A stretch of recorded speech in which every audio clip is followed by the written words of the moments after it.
ಭೀಷ್ಮ ಎಂದೇ ಕರೆಸಿಕೊಳ್ತಾ ಇರುವ ಪುತ್ತೂರಿನ ಮಾಜಿ ಶಾಸಕ ಉರಿಮಚಲು ಕೆ ರಾಮ್ ಭಟ್ ಅವರ ಆರೋಗ್ಯದಲ್ಲಿ ಏರುಪೇರು ಆಗಿರುವ ನಿಟ್ಟಿನಲ್ಲಿ ಅವರನ್ನು ಆಸ್ಪತ್ರೆಗೆ ದಾಖಲು ಮಾಡಲಾಗಿದೆ.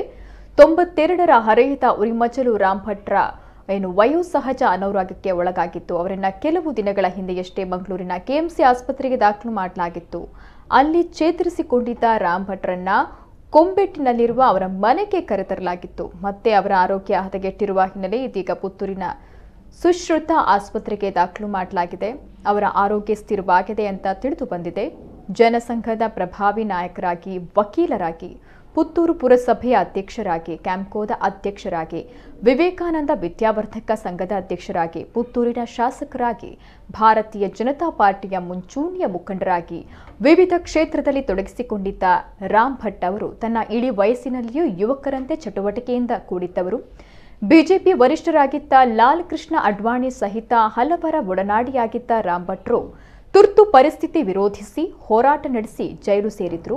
2020ರ ಏಪ್ರಿಲ್ ತಿಂಗಳಿನಲ್ಲಿ ಪ್ರಧಾನಿ ನರೇಂದ್ರ ಮೋದಿಯವರು ಖುದ್ದಾಗಿ ರಾಮ್ ಭಟ್ರಿಗೆ ದೂರವಾಣಿ ಕರೆ ಮಾಡಿ ಮಾತನಾಡಿದ್ರು. ಮತ್ತೆ ಬಿಜೆಪಿ ನಾಯಕರ ಜೊತೆ ಆಪ್ತರಾಗಿದ್ದ ರಾಮ್ ಭಟ್ ಅವರ ಮನೆಗೆ ಕೆಲವೇ ದಿನಗಳ ಹಿಂದೆ ಪುತ್ತೂರಿನ ಮಾಜಿ ಶಾಸಕ, ಮಾಜಿ ಮುಖ್ಯಮಂತ್ರಿ, ಕೇಂದ್ರದ ಮಾಜಿ ಸಚಿವ ಡಿ.ವಿ. ಸದಾನಂದಗೌಡ ಸಹಿತ ಹಲವರು ಭೇಟಿ ನೀಡಿ ಆರೋಗ್ಯವನ್ನು ವಿಚಾರಿಸಿದರು.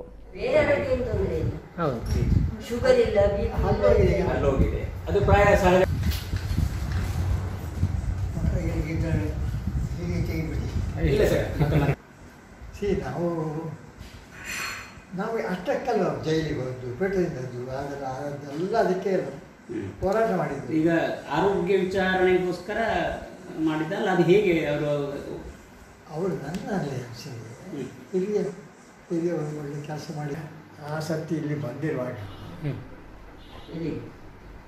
ಪುತ್ತೂರು